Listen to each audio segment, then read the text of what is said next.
Les chiffres sont sans appel. En 2023, cette voiture est la plus vendue au monde, tout simplement. Ça a pris presque tout le monde par surprise. Voici le Model Y de chez Tesla. Un véhicule 100% électrique, devenu le best-seller de la marque américaine. C'est une voiture qui est une espèce de gros bonbon, qui est très rond. Elle a un design assez étonnant. Avec cette petite dernière, Tesla pense détenir une formule magique. On en voit partout dans les rues aujourd'hui. Dans la plupart des pays dans le monde, il y a des Tesla. Partout. Comment le constructeur automobile est-il parvenu à concevoir ce best-seller en un temps record? C'est incroyable de se dire qu'il n'existait encore aucune Tesla fabriquée il y a seulement 20 ans. Selon les spécialistes, le secret de cette réussite fulgurante se cacherait dans les gigantesques usines de la marque, les Gigafactories. L'ordre de grandeur, c'est plusieurs milliards d'euros d'investissement. Mais aussi dans les entrailles des Tesla, des batteries high-tech. Ça ressemble pas mal à nos piles. Elles sont en général côte à côte, rangées et connectées entre elles. Des moteurs fiables et surpuissants. Ah oui, l'accélération, c'est vraiment quelque chose. La Model S Plaid est plus rapide qu'une Formule 1 en accélération pure. Sans oublier l'autopilote, développé par les ingénieurs de Tesla pour une conduite plus autonome. La voiture, elle est capable de vous amener d'un endroit à un autre sans que vous ayez aucune action de fait. Mais la fiabilité de ce logiciel a été remise en cause par des accidents dramatiques. Un coup dur pour une marque qui affiche des technologies toutes spécialement conçues pour la sécurité de ses véhicules.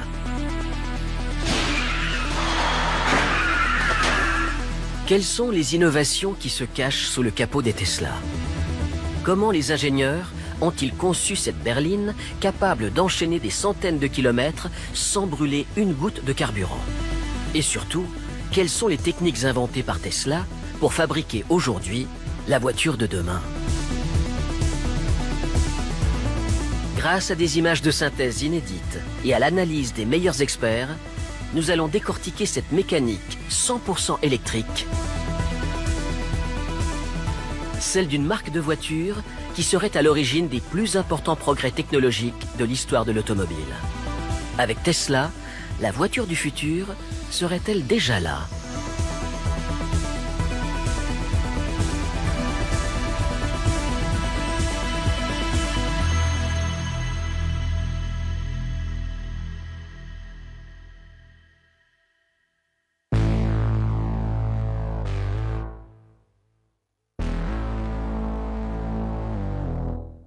C'est une marque qui a construit sa légende à partir de seulement 4 modèles. Dans le catalogue Tesla, il y a le modèle S, le premier véhicule produit en grande série par la marque. Il y a aussi le modèle X, un SUV haut de gamme. Le modèle 3, la berline familiale. Et enfin, le plus récent, celui avec lequel les ventes de Tesla explosent, le modèle Y. On en voit partout dans les rues aujourd'hui. Dans la plupart des pays dans le monde, il y a des Tesla. C'est presque dérangeant de voir à quel point c'est allé vite. Avec cette gamme 100% électrique, c'est toute l'industrie automobile qui entre dans une nouvelle ère, celle de la révolution électrique. À sa tête, Elon Musk.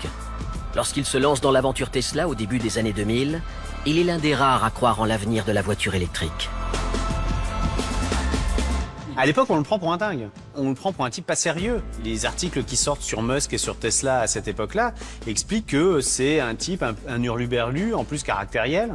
En une quinzaine d'années, on est passé d'une entreprise anecdotique dont tout le monde se moquait d'ailleurs. Enfin, au départ, c'était un peu vu comme un projet d'hurluberlu dans un garage, au premier constructeur mondial de voitures électriques.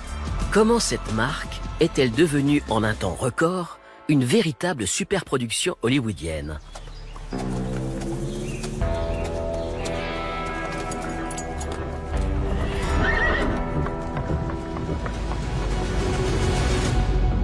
La scène est tournée au Texas, par la firme américaine elle-même.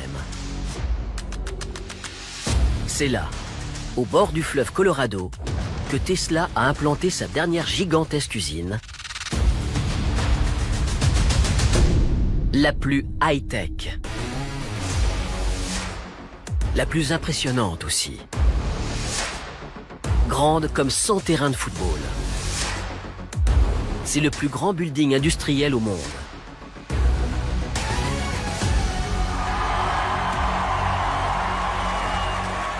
If we put the building on its side, it's taller than the Burj Khalifa. And this building is the most advanced car factory that Earth has ever seen. Chez Tesla, on appelle cette usine géante une gigafactory.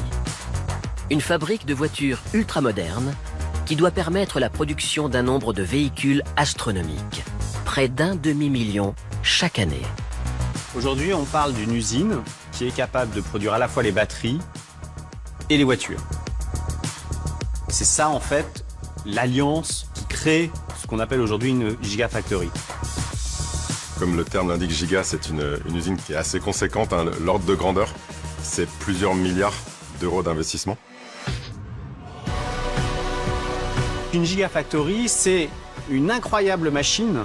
Vous prenez les éléments essentiels de la voiture, de la batterie, le silicium par exemple, l'aluminium, et puis vous les mettez à un endroit de l'usine et vous les sortez de l'autre côté de l'usine et c'est une voiture complète qui roule. C'est la plus incroyable usine automobile fabriquée par Tesla et de loin. C'est la quintessence, le sommet, car elle rassemble tout ce qui a été inventé et conçu par Tesla pendant près de 15 ans. Des usines comme celle-ci, Tesla en possède 6 aujourd'hui, réparties sur 3 continents. De quoi produire 2 millions de Tesla par an, à raison d'une voiture toutes les 45 secondes dans l'usine la plus performante de la marque, celle installée à Shanghai, en Chine. Tesla, en 2024, c'est 1,8 million de véhicules qui ont été produits. L'objectif annoncé par Elon Musk, c'est 20 millions de véhicules à l'horizon 2030. Ça peut paraître énorme de passer de 1,8 million de véhicules aujourd'hui à 20 millions en 2030, mais en fait, si Tesla continue la courbe sur laquelle ils vont arriver à ces 20 millions. Or, pour produire 20 millions de véhicules, il faut au moins 20 à 30 usines. Ça veut dire qu'il y a encore au moins 15 usines qui vont être lancées dans les années à venir si vraiment Tesla veut suivre sa trajectoire. Pour atteindre de telles cadences de production, Tesla n'a pas le choix. Il faut simplifier au maximum la fabrication de chaque véhicule. Un défi complexe qui passe notamment par la réduction du nombre de pièces à assembler pour construire une voiture. Il ne faut surtout pas qu'il y ait 2 millions de pièces à assembler les unes avec les autres. Ça nécessiterait 2 millions de boulons et ça multiplie les défaillances possibles. Ça, c'est quelque chose que Tesla a compris très vite. Moi, j'ai une image qui me vient. Quand j'étais petit, je jouais avec des petites voitures. À l'époque, on appelait ça des majorettes. Et ces petites voitures, moi, j'aimais bien les démonter. Et elles étaient faites de 2 pièces. Une qui était, on va dire, le châssis de la voiture, et une autre qui venait par-dessus, et qui était la carrosserie de la voiture. Puis elles étaient juste clippées l'une sur l'autre. On retrouve un peu cette conception, avec un petit peu plus complexe. C'est vraiment pour rendre ça plus simple. Comment réduire le nombre de pièces à assembler dans la carrosserie et passer de 171 éléments métalliques dans les parties avant et arrière d'un Model 3, l'un des tout premiers conçus par Tesla, à seulement 2 sur le modèle Y. La réponse de Tesla, la voici, la gigapresse.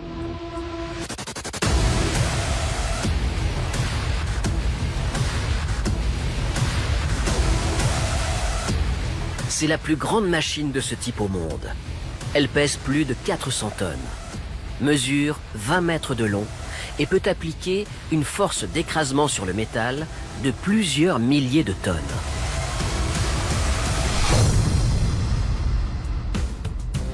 Un colosse de métal ultra perfectionné, capable de mouler des éléments de carrosserie gigantesques en une seule opération. Au lieu de se dire qu'on va prendre une armée de robots, donc une centaine de robots qui vont assembler des pièces de tôle, on va faire ce qu'on appelle du moulage sous pression. Donc on a une grosse presse en fait qui va presser à 6000 tonnes, donc c'est une pression très conséquente, de l'aluminium, ce qui va permettre de gagner énormément de temps de fabrication. tout le plancher de la voiture devient une immense pièce de fonderie. Et donc pour la fabriquer, rien que le moule, il va être de très grande dimension, plusieurs mètres dans chaque dimension, y compris en hauteur. Et puis ensuite, il faut une presse extrêmement puissante pour tenir ce moule fermé pendant qu'on injecte. La gigapresse permet, grâce à un gigantesque piston, d'injecter à très grande vitesse 80 kg d'aluminium en fusion à 850 degrés dans un moule. La pièce est ensuite extraite par un robot qui la plonge dans l'eau pour la refroidir. Résultat, 90 secondes pour fabriquer l'avant et l'arrière d'une Tesla. De quoi sortir de cette machine monumentale 1000 pièces de carrosserie par jour. Avec ces gigapresses, Tesla devient le constructeur automobile le plus rapide de la planète. On parle d'économie potentielle, on va dire, sur le coût de production qui serait de l'ordre de entre moins 10 et moins 40%. Et c'est intéressant de voir que les autres constructeurs regardent ça quand même d'un œil curieux et quand même commencent à s'y mettre. Une simplification de la fabrication qui pourrait devenir la norme dans l'industrie automobile. Une révolution technologique? Pas sûr, car ce procédé pose un problème majeur en cas d'accident. Le risque avec des pièces monoblocs comme ça, c'est qu'en cas de crash, en cas d'accident, c'est d'avoir moins de réparabilité. C'est-à-dire qu'au lieu de remplacer une pièce, quand vous en aviez une centaine, vous soyez obligé de remplacer tout le berceau et que du coup, ça coûte trop cher et qu'on puisse pas faire la réparation, ou alors que ce soit un prix conséquent pour l'utilisateur. Donc, il y a tout un travail encore à faire pour se dire, est-ce que je fais vraiment un seul berceau monobloc ou est-ce que je le découpe pas? Et même s'il est fait d'un seul bloc, est-ce que je peux le rendre réparable en ayant en fait mécaniquement des morceaux que je vais pouvoir démonter et revenir ressouder. Donc il y a tout un travail qui est fait actuellement par Tesla là-dessus, mais c'est un des inconvénients qui est cité. Des obstacles restent à franchir. Mais pour la plupart des spécialistes, la firme américaine disposerait d'un sérieux avantage.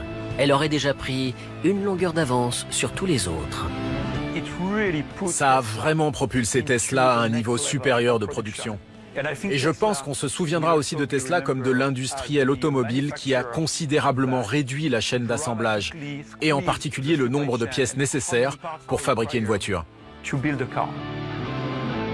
De quoi envahir le marché en quelques années seulement. Et confirmer la mise sur orbite d'une marque automobile devenue, en 15 ans à peine, l'une des plus célèbres de la planète. Et même au-delà.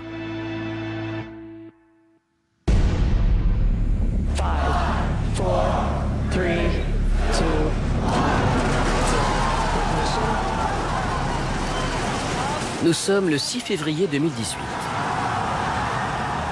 Ce jour-là, Tesla veut décrocher la Lune grâce à SpaceX.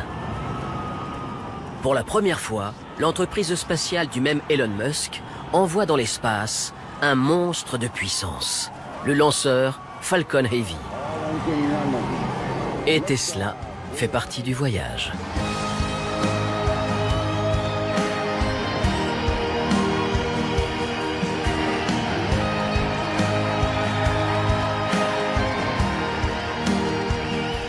La petite surprise du chef pour ce lancement du Falcon Heavy, c'est Elon Musk qui avait placé en fait son Roadster, donc le premier modèle produit par Tesla à partir de 2008, sous la coiffe de la fusée. Ce Roadster, ils vont lui mettre un mannequin à la place du conducteur et ils vont l'envoyer dans l'espace.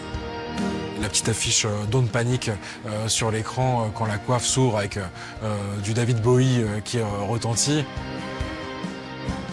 Ce n'est pas seulement une mise sur orbite, c'est direction l'espace, l'infini. Je pense que ça faisait partie de la communication. Cette voiture flottera dans l'espace pour l'éternité. Il y a deux points importants ici. D'une part, le symbole pour Tesla, et d'autre part, ce que ça prédit pour l'avenir. La première voiture à être envoyée dans l'espace est une Tesla. Ça montre que rien ne peut arrêter Tesla. Derrière cette coûteuse opération de communication, c'est toute l'ambition d'Elon Musk qui s'affiche. Pour lui, aucun doute. Une voiture électrique peut enterrer définitivement les véhicules thermiques et leur obsolète moteur à essence.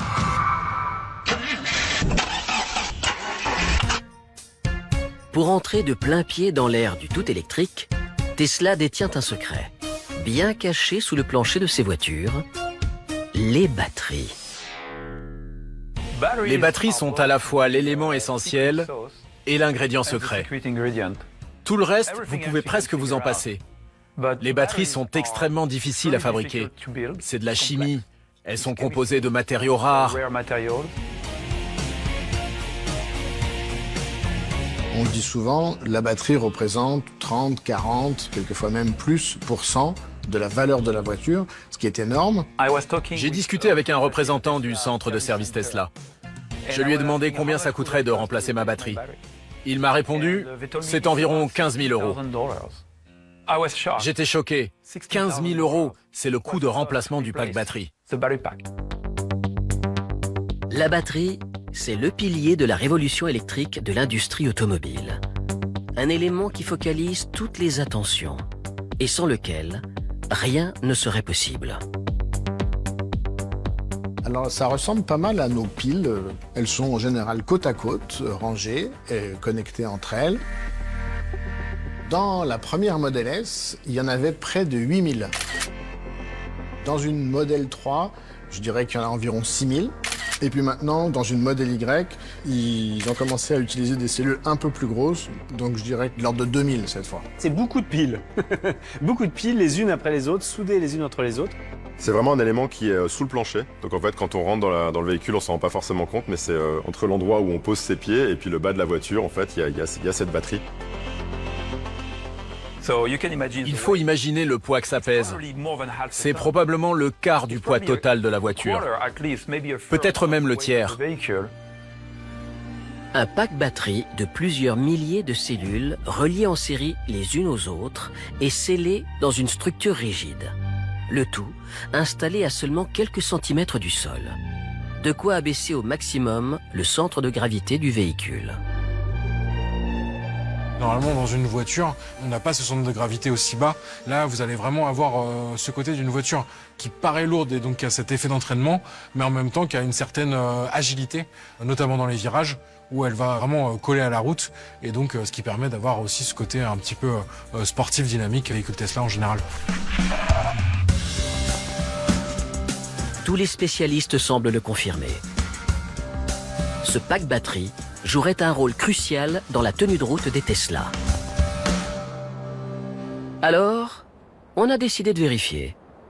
Avec les ingrédients indispensables, un circuit pour rouler vite et la version la plus sportive fabriquée par Tesla, le modèle S-Plaid. La plupart des propriétaires d'un modèle S-Plaid que je connais désactivent le mode Plaid dans les paramètres. Ils descendent en mode sport et même parfois, ils se contentent du mode décontracté. Ils ont peur en fait. Pour dompter la bête, nous avons confié le volant de cette Tesla Plaid à une pilote professionnelle. Cindy Gudet, 28 ans, 6 fois championne de France en course de côte. Aussi à l'aise en montagne, sur la glace et même en rallye au volant de voitures 100% électriques.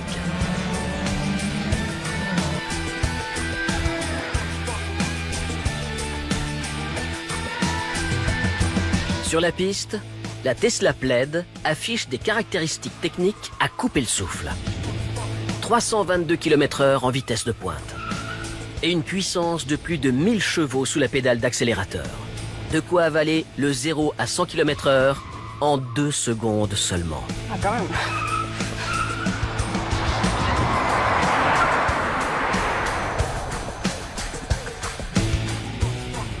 Au niveau du châssis, c'est vraiment très stable aussi. La stabilité serait même décuplée par le mode circuit. Cette option qui équipe toutes les Tesla Plaid permet d'abaisser automatiquement la suspension et de placer ainsi la caisse du véhicule au ras du sol. Sur l'équilibre de la voiture, j'ai été agréablement surprise. On le sait, les voitures électriques, forcément, avec les batteries, ont un poids plus conséquent qu'une voiture thermique. Là, pour le coup, la répartition des masses a été très bien étudiée. Le fait que les batteries déjà soient étalées sur toute la partie basse de la voiture, sur tout le fond plat de la voiture, et en plus de ça, soient plutôt bas, fait qu'on a une voiture qui est entre guillemets plaquée au sol. Moins de 12 cm seulement en position basse. Une garde au sol inédite pour un véhicule de plus de 2 tonnes. Ferrari a passé sa vie à essayer d'intégrer la boîte de vitesse, le moteur et l'arbre de transmission des roues arrière pour être le plus bas possible. Ils ont passé leur vie à ça. Il n'y a pas ce problème-là avec les voitures électriques. Avec les voitures électriques, la batterie, le moteur, les roues, tout ça est au même niveau. Donc vous avez des comportements routiers qui sont évidemment bien améliorés par rapport à une voiture thermique. On n'a pas cette sensation de la voiture qui tangue, ce qui fait qu'au final on ne ressent pas énormément le poids de la voiture. Et lorsque l'on inscrit la voiture dans le virage, on a quand même un véhicule qui reste assez dynamique pour son poids.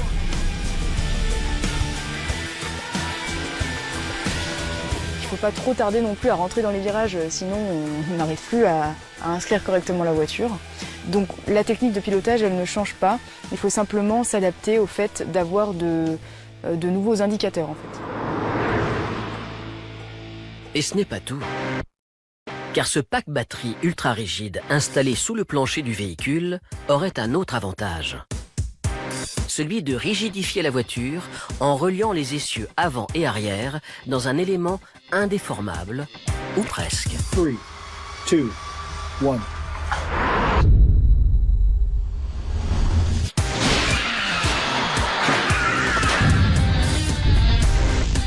Tous les crash tests indépendants semblent le confirmer.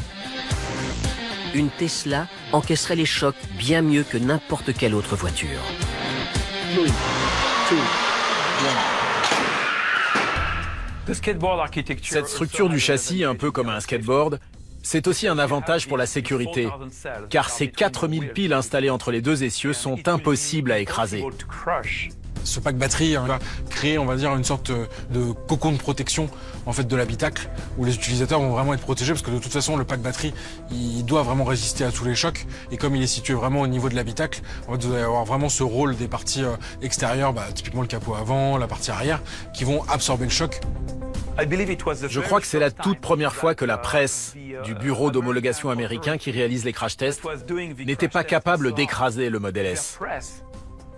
Et c'est une machine qui applique une force de 12 ou 16 tonnes. Mais ça ne suffit pas pour broyer le modèle S.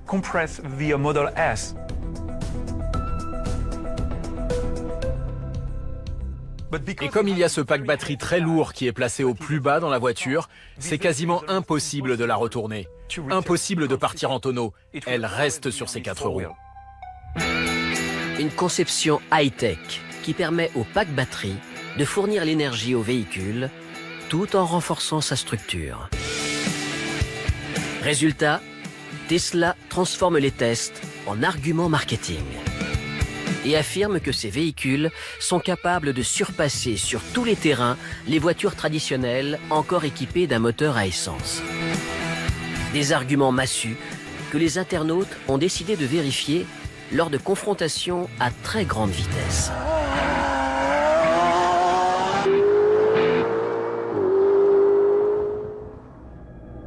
Cette vidéo a fait le tour du web avec plusieurs millions de vues en quelques semaines seulement. Sur la piste, à droite en noir, la Bugatti Chiron Supersport, l'une des sportives de série les plus puissantes et les plus prestigieuses jamais conçues par l'industrie automobile. Près de 1600 chevaux et un prix de vente de plus de 4 millions d'euros. Je sais, c'est 4 millions, mais ça vaut vraiment 4 millions. Elle est parfaite. La palette de couleurs est dingue, elle est facile à conduire. À gauche, en blanc, la bombe de Tesla, le modèle S-Plaid, équipé du pack circuit. La voiture de course de la marque, en quelque sorte. Prête à en découdre avec un véhicule de prestige près de 20 fois plus cher. Ok, c'est parti pour la course. Il est temps de mettre un casque.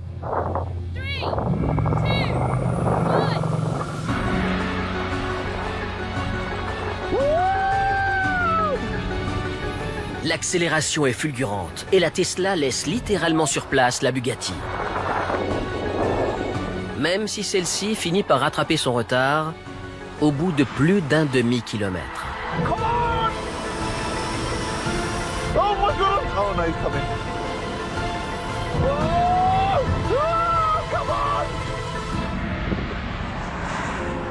Une voiture de 120 000 €, qui est une berline familiale, dans laquelle vous pouvez emmener vos enfants à l'école, qui, à l'air de rien, ça ressemble à une grosse Renault 25, si on veut caricaturer.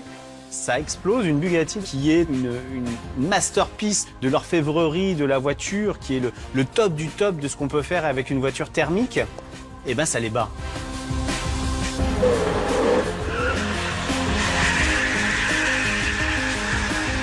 Sur les réseaux sociaux, sur YouTube, etc., il y a une quantité astronomique de vidéos qui montrent ça, où en fait, on voit régulièrement une Model X ou une Model S Plaid en face d'une Porsche, d'une Jaguar, d'une BMW M5, etc. Et on voit la course sur 100 mètres, sur 200 mètres, sur 1 kilomètre, même parfois face à des avions de chasse ou des motos.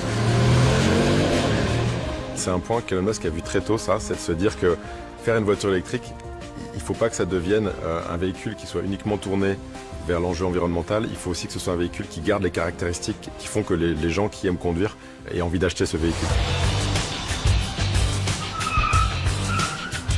Une accélération hors norme, devenue une sorte de marque de fabrique chez Tesla. Ah oui, l'accélération, c'est vraiment quelque chose.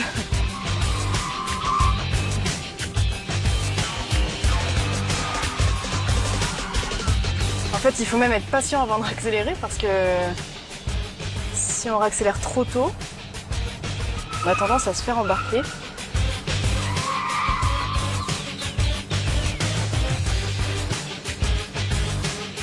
Le 0 au 100 km/h se fait en 2,1 secondes, là où une Formule 1, on est plutôt proche de entre 2,5 et 3 secondes. C'est-à-dire que la Model S Plaid est plus rapide qu'une Formule 1 en accélération pure. C'est complètement fou. Certains se sentent mal tellement ça accélère fort. Ok, on est vraiment scotché au siège à l'accélération, c'est quelque chose. Dès qu'on appuie sur l'accélérateur, on est tout de suite scotché au siège, quoi. Donc ça, c'est assez déstabilisant.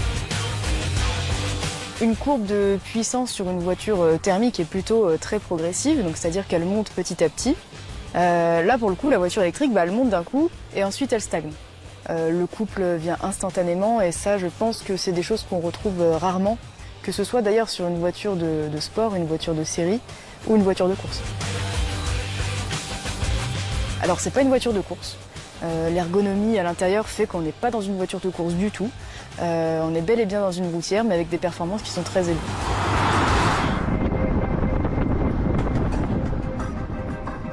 Le secret de telle performance est totalement invisible pour le conducteur d'une Tesla.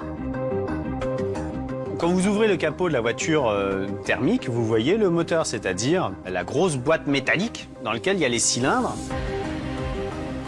Quand vous ouvrez les capots de la Tesla, mais il n'y a pas de moteur. Il est où le moteur? On ne sait pas où il est le moteur. Le moteur, il se cache dans le châssis de la voiture, sous la carrosserie. Selon les modèles, les Tesla sont équipés d'un, 2 ou même 3 moteurs électriques. Un moteur minuscule, gros comme une pastèque, pas plus, est logé à la hauteur de l'essieu, entre les deux roues du véhicule. C'est presque un peu décevant ça, par rapport aux amoureux de la mécanique, parce qu'un moteur thermique, voilà, ça fait au moins 1 mètre sur 50 cm. Un moteur électrique, littéralement, c'est une grosse bonbonne d'eau. Donc c'est cette taille, quoi. Donc c'est très petit.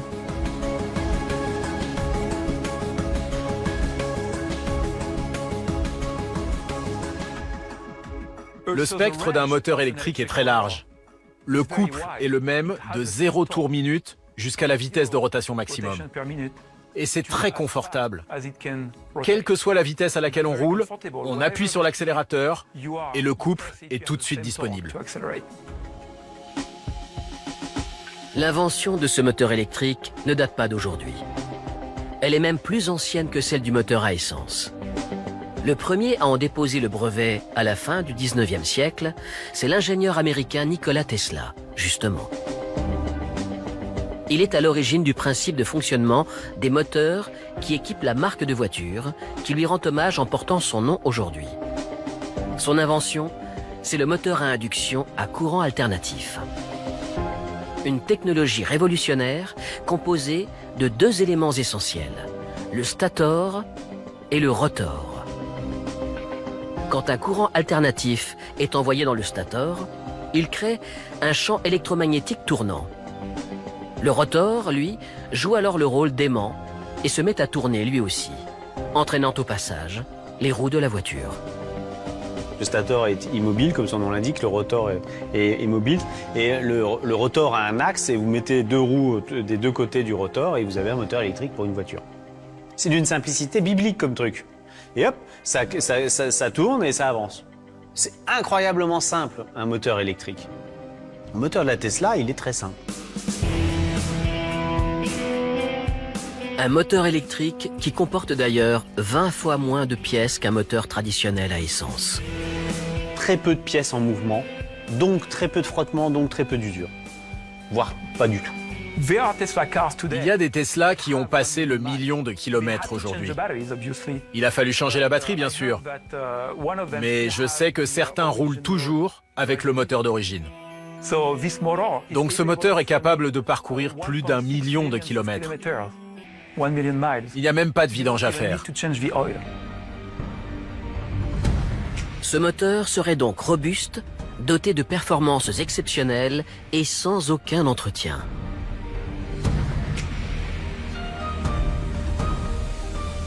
Une formule magique en quelque sorte, que la marque n'hésite pas à afficher avec arrogance. La preuve, avec le prochain bolide en préparation. La nouvelle Tesla Roadster. Ce sera la voiture la plus rapide du monde, selon la firme américaine. Rien que ça.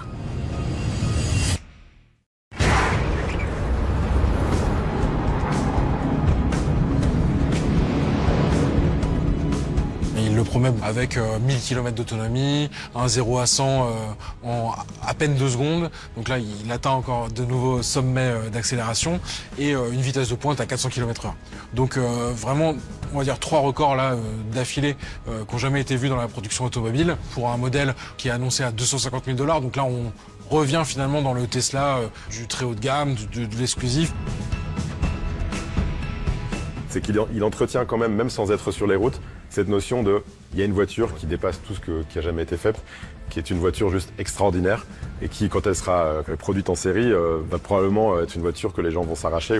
Sachant que, pour expliquer comment les ingénieurs Tesla pensent en dehors de la boîte, à un moment donné, il était même question de mettre des propulsions venant de SpaceX, c'est-à-dire des moteurs de fusée, pour avoir une accélération encore plus puissante.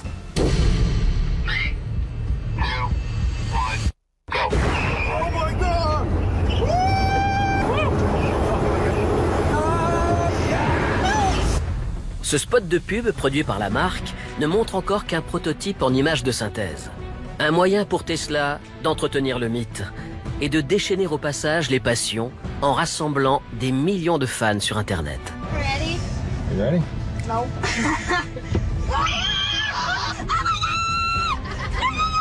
Oh my gosh! Oh!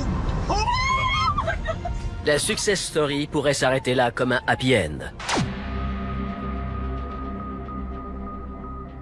Mais d'autres vidéos vont donner une toute autre image.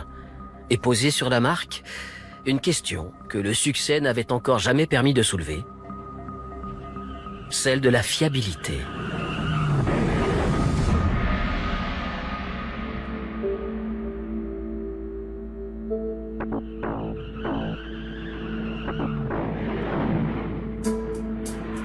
Les images sont d'une rare violence. Et elles vont jeter sur Tesla le pire des arguments commerciaux, celui du doute. Tu as vu cette voiture? Ça y est, il s'est planté. Paris, décembre 2021, un mort.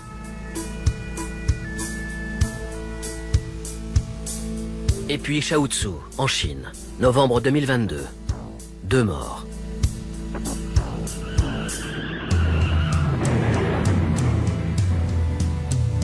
Ou encore Columbus aux États-Unis, mai 2022, pas de victimes, mais près de 300 000 € de dégâts. Dans chacun de ces crashs, le scénario est le même. Selon les déclarations des conducteurs, la Tesla accélère brutalement toute seule. Et les freins ne répondent plus.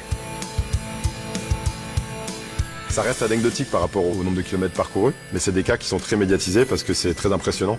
Et puis il y a des victimes et parfois des morts malheureusement. Donc, Pour les accidents parisiens et américains, les enquêtes sont toujours en cours. Mais dans le cas chinois, elles ont démontré qu'il s'agit bien d'une erreur humaine. Ça peut paraître surprenant, mais confondre la pédale de frein avec la pédale d'accélérateur, ça peut avoir un effet totalement perturbant, où en fait on va chercher à réappuyer dessus parce qu'on est persuadé que c'est le frein, mais c'est l'accélérateur.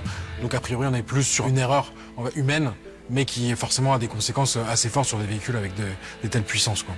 Le plus grave de ces accidents largement médiatisés pour Tesla, c'est le premier d'entre eux.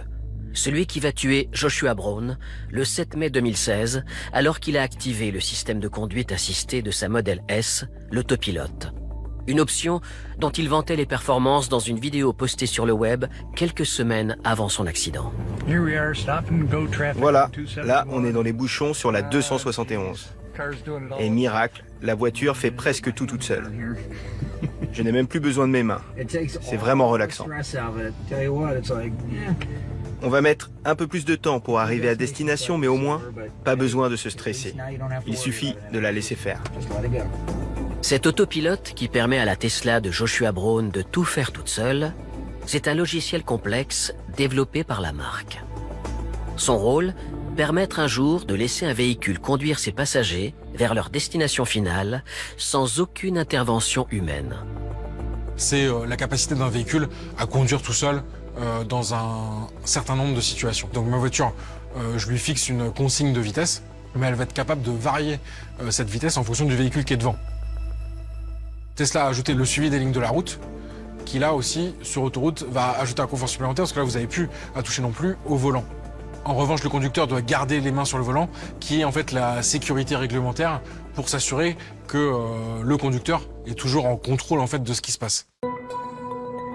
L'autopilote, c'est un système de capteurs avancés composé de 8 caméras panoramiques qui scannent en permanence l'environnement de la voiture dans un périmètre de 250 mètres. 12 capteurs à ultrasons de nouvelle génération et un radar à haute capacité viennent compléter ce dispositif. Toutes ces données recueillies sont analysées jusqu'à 2300 fois par seconde par un logiciel piloté par des algorithmes d'intelligence artificielle. Et donc dès le départ, les Tesla ont été équipés avec des caméras et des capteurs qui vont en permanence capter de l'info qui vient de l'extérieur et qui vont être du coup centralisés sur un calculateur qui fait ce qu'on appelle de la labellisation, donc qui dit « Ok, là j'ai vu qu'il y avait un piéton, là ça c'est une voiture qui vient de la gauche qui traverse, là il y a un feu, etc. » C'est vraiment ce qu'on appelle des étiquettes qui permettent du coup à la voiture de prendre la bonne décision au bon moment. La conduite autonome, ça se définit par 6 degrés. De 0, il n'y a rien. Votre voiture, vous la conduisez entièrement, vous la démarrez, vous avez un volant, des pédales, il n'y a aucune aide à la conduite. Aucune. Et ça va jusqu'à 5. Le 5 étant le plus élevé, et lui, il dit que vous avez plus de pédales, vous avez plus de volant, vous avez plus d'interaction avec la voiture, que la voiture, elle est capable de A à Z de vous amener d'un endroit à un autre sans que vous ayez aucune action de fait. Donc elle est totalement autonome. Dans la Tesla de Joshua Brown, qui roule à 120 km/h sur l'autoroute ensoleillée de Floride, la fonction autopilote est activée. La voiture approche d'une intersection. Son conducteur serait en train de regarder un film sur une tablette posée sur le siège passager. Il n'aurait pas les mains sur le volant, contrairement à ce que le constructeur recommande. Il n'a donc pas remarqué le 18 tonnes blanc qui va lui couper la route. La Tesla ne ralentit pas, ne modifie pas sa trajectoire et s'encastre à pleine vitesse sous le semi-remorque. Brown meurt sur le coup.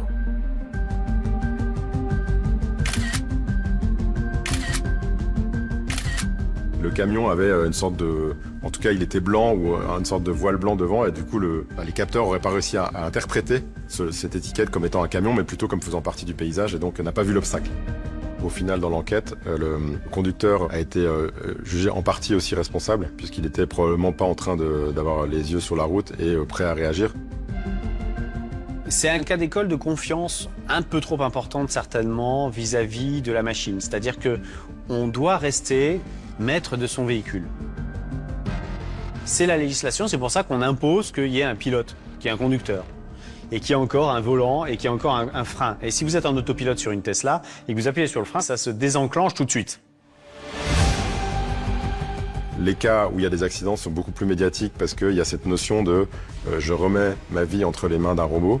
Et ça, c'est beaucoup moins facile à accepter pour l'être humain de se dire que c'est le robot qui a pris la mauvaise décision par rapport à une décision qui a été prise par un être humain, même s'il a pris la mauvaise décision, mais on sait qu'on est faillible. Remettre son destin entre les mains d'une machine, c'est pas évident, même si on le fait en fait finalement quand on monte dans un avion, parce que les avions sont régulièrement en autopilote, mais sur les routes, c'est pas quelque chose qui est encore entré dans les mœurs, et donc qui est un peu compliqué à gérer. Avec cet accident, l'ombre du doute plane sur la fiabilité des Tesla et de leur autopilote et vient remettre en cause l'un des principaux piliers commerciaux de la marque. Bien sûr qu'il y a des accidents. Mais ça serait intéressant de comparer le ratio entre le nombre d'accidents et le nombre de vies qui ont été sauvées pendant tous ces kilomètres parcourus sous autopilote. Les statistiques sont là. Elles sont très claires. Les ordinateurs, même s'ils ont des défauts, ils sont plus sûrs que les humains. Ce qui est quand même une grosse différence par rapport à un humain. C'est pour ça que c'est beaucoup plus sûr. Parce que l'autopilote, jamais il va se dire « Ah ben non, j'en ai rien à cirer de ce stop, je vais pas le respecter ». Il se dira jamais ça. Il se dira jamais non plus « Ah lui, il m'énerve devant, j'aime pas sa voiture, je vais le doubler alors que c'est une situation compliquée ». Il se dira jamais ça. Dans l'autopilote, il n'y a pas d'ego. Et l'abandon de l'ego par rapport au pilote humain, c'est la sécurité. Et les chiffres sont sans appel. Sur 1 million de kilomètres parcourus en voiture en mode conduite autonome, on a 5 à 10 fois moins d'accidents qu'1 million de kilomètres parcourus sur une voiture classique conduite par un humain. Une technologie capable de réduire considérablement le risque d'accident sur la route? Avec l'autopilote, Tesla pense détenir le secret de la conduite du futur. Le marketing bien rodé d'Elon Musk et de sa firme se charge, lui, de balayer les quelques bugs du logiciel, affirmant au passage que ces voitures sont les meilleures sur un autre terrain sensible, celui de l'autonomie.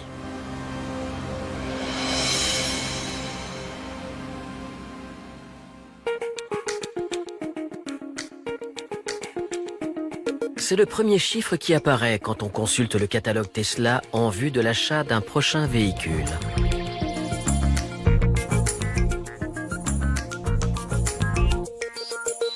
L'autonomie. Le mot qui fait trembler tous ceux qui décident de se lancer un jour dans l'aventure de l'automobile 100% électrique.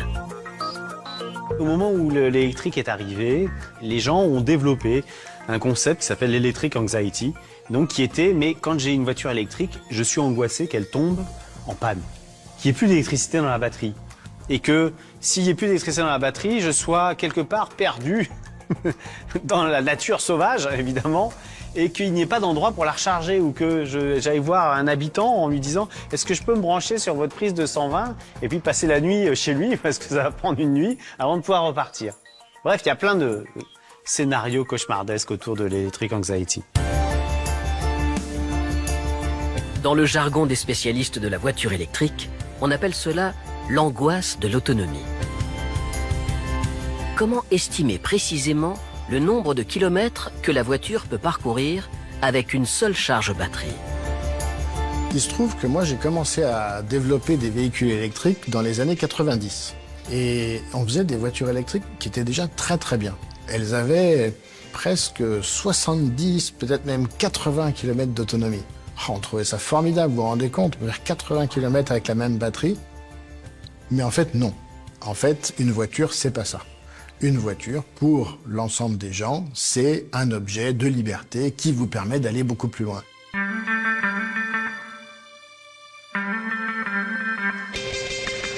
Dès le début, Elon Musk il a compris que cette autonomie c'était fondamental pour en fait avoir un décollage du véhicule électrique au niveau du grand public. Ce que veulent les gens, c'est de la liberté. 500 km, vous pensez que ça suffit? Et oui, ça suffit. Les gens disent « Ah oui, ça c'est vraiment une voiture qui me permet d'aller aussi loin que je veux ». Une autonomie rêvée qui reste très théorique, car elle dépend de très nombreux paramètres qui affectent la consommation électrique et donc la décharge des batteries. Météo, température, relief de la route, vitesse, style de conduite et même la capacité du véhicule à se recharger lui-même tout en roulant. C'est la particularité du moteur électrique. À chaque décélération ou freinage, il est capable de recharger lui-même ses propres batteries. C'est que l'énergie qu'on récupère de cette façon-là, dans une voiture électrique, c'est de l'ordre de 10 à 15% de celle qu'on a injectée. Il est plus simple de traverser les Alpes avec une voiture électrique que de faire de l'autoroute plate. Vous traversez les Alpes avec une voiture électrique, vous n'avez quasiment rien dépensé, parce qu'elle recharge quand elle redescend. Et elle recharge très très bien. Ce qui donne en plus un aspect agréable quand vous conduisez parce que vous avez l'impression que toutes ces phases de décélération, vous récupérez de l'énergie, c'est un peu vertueux. Là où sur une voiture thermique basique, toutes les phases de décélération vont être de la déperdition. Un casse-tête pour les ordinateurs de bord qui doivent estimer en temps réel et le plus précisément possible l'autonomie du véhicule. Un casse-tête que Tesla va balayer lors d'un événement concocté par Elon Musk lui-même. 24 septembre 2012, Tesla lance ses stations de charge ultra rapides. Nom de code, superchargeur. So we're going to have these at highway rest stops all around the country and around the world. This is not something that's going to be deployed at some distant point in the future. This is video from today showing 4 of the supercharger locations in use. Je me souviens que c'est arrivé précisément quand j'essayais de convaincre ma femme que nous devions nous offrir une Tesla. C'était juste après qu'Elon Musk ait annoncé comme ça, l'air de rien, « Ah, au fait, on est en train d'installer des superchargeurs et il y en a déjà 6 opérationnels. » C'était complètement inattendu. Ça nous a tous surpris. Et c'était une très bonne surprise. Et ça, c'est un pari que j'ai toujours trouvé assez bluffant, parce que là où d'autres constructeurs avec des moyens beaucoup plus importants se sont jamais vraiment décidés à lancer leur réseau de recharge, Tesla, en mode start-up, ils le font très tôt dans leur histoire. Et ça, pour moi, ça a été vraiment décisif pour rassurer les clients et surtout convaincre qu'une Tesla, c'est possible de faire un long trajet avec. Grâce à cette technologie totalement inédite à l'époque, la voiture électrique peut désormais jouer à armes égales avec les véhicules à essence sur les très longs trajets. Donc vous pouviez faire des trajets, aller charger, aller déjeuner par exemple, et puis repartir. Mais ceci dit, on était encore sur des temps un peu longs. Aujourd'hui, avec les progrès des batteries et des superchargeurs, la plupart des véhicules, y compris les Tesla, en 20-25 minutes, vous rechargez presque 80% maintenant de la batterie, donc on est déjà beaucoup plus efficace. On est loin d'être encore au niveau d'une voiture thermique où vous allez remplir votre réservoir en 1 ou 2 minutes, mais on s'en rapproche petit à petit, et probablement qu'avec les progrès, on va petit à petit se rapprocher des 5 ou 10 minutes, qui sont le seuil où finalement on va être tellement proche de la voiture thermique que la différence sera plus très palpable, quoi. Des stations de charge ultra rapides qui vont envahir la planète en un temps record. 10 ans après l'installation des premiers superchargeurs, 4000 stations et plus de 50 000 bornes de recharge sont réparties sur 4 continents. Au début, c'était un élément rassurant pour les utilisateurs de Tesla, et maintenant, ça devient presque en fait une nouvelle activité. Proposer de l'électricité à d'autres utilisateurs. Tesla est tellement implanté et puis aussi a tellement réfléchi l'emplacement de ces superchargeurs en fonction des endroits où il y a du trafic, que cette activité va probablement devenir de plus en plus rentable dans le temps et permettra à terme à Tesla de vendre l'électricité de manière assez massive. Aujourd'hui, c'est 15% du chiffre d'affaires qui est déjà fait quand même sur cette activité, c'est pas négligeable. Il y a quelques années encore, les marques, elles regardaient de haut Tesla. Aujourd'hui, elles sont bien contraintes de dire à leurs clients, n'hésitez pas à aller vous charger chez Tesla parce qu'ils avaient anticipé les choses et que c'est restent les leaders de l'électrique actuellement. Avec un tel réseau de stations de charge, Tesla frappe fort et balaie la concurrence en prenant la pole position sur le terrain de l'autonomie. De quoi donner une très large avance à la marque 100% électrique. Désormais, Tesla n'a plus aucune limite. Et l'histoire risque de ne pas s'arrêter là, car le constructeur américain s'attaque désormais à d'autres grands symboles de l'industrie automobile. À commencer par le véhicule utilitaire.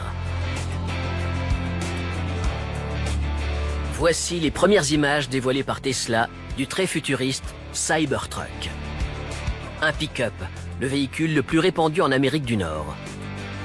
Surpuissant, ultra robuste et bien sûr tout terrain selon la firme américaine. Le Cybertruck est étonnant, car il est tout sauf respectueux de l'environnement. Il consomme plus d'énergie qu'un pick-up traditionnel à essence. Donc il y a un paradoxe qui montre bien que le positionnement de Tesla est en train d'évoluer. Le Cybertruck, un monstre taillé sur mesure pour le colossal marché américain et armé pour en affronter les pires excès.